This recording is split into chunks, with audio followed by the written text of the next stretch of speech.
Hi friends, இன்றைக்கி வந்து சண்டேனாலே special தானே அப்படின்ற மாதிரி மட்டன் வந்து எடுத்துகிட்டு வந்துட்டாங்க. மட்டனும் அப்புறம் ரத்தம் வந்து எட்டு வந்தாங்க. மட்டன் குறி ரத்தம் இதில் வந்து பார்த்திங்கன்னா நம்ம வந்து சமையல் பண்ணலான்ட்டு கடுகு கருப்பில் எண்ணெய்லாம் போட்டு தாளித்து வெங்காயம் மிளகாலாம் போட்டு நல்லா வதக்கி இஞ்சி பூண்டுலாம் பேஸ்ட்டு போட்டு நல்லா வதக்கி செஞ்சுட்டு அப்புறம் கறி அலசி போட்டு கறி நல்லா ஓரளவுக்கு வதங்க விட்டுட்டு அதுக்கப்புறம் கொஞ்சம் மஞ்சப்பொடி போட்டு அதில் வந்து உப்புச்சாறு எடுக்கணும்னு சொல்லிவிட்டு கொஞ்சம் மஞ்சப்பொடி போட்டு தண்ணி ஊற்றி நல்லா கொதிக்க விட்டுட்டு அதுக்கப்புறம் வந்து உப்புச்சாறு எடுத்துகிட்டு அதுக்கப்புறம் பார்த்திங்கன்னா இந்த பக்கம் வந்து ரத்தம் வந்து வெந்துட்டு இருந்துச்சு. ரத்தம் வெந்து முடிக்கும் சரின்ட்டு இப்போ ரத்தத்தையும் காமிச்சிருப்பேன்.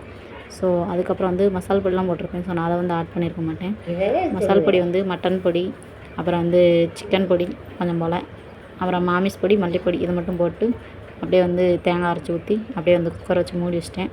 மூடி வச்சதுக்கப்புறம் பார்த்திங்கன்னா உப்புச்சாறு எடுத்து குடிக்கணும்னு சொல்லிட்டு உப்புச்சாறு வந்து எடுத்துகிட்ருக்கேன். எடுத்து குடிச்சிட்டு ரத்தத்தையும் உப்புச்சாரையும் வச்சு தான் நான் குடித்தேன். ஏற்கனவே வந்து தடுமை வர பிடிச்சிருக்குன்றதுனால ரத்தத்தையும் உப்புச்சாரையும் வச்சு வந்து குடிக்கலாம் அப்படின்ட்டு வந்து உப்புச்சாறு மாதிரி வச்சு குடிக்கேன். ஸோ நீங்களாம் என்ன எடுத்தீங்க அப்படின்றத வந்து கமெண்ட்டில் வந்து மறக்காமல் சொல்லுங்கள். So okay, bye tata.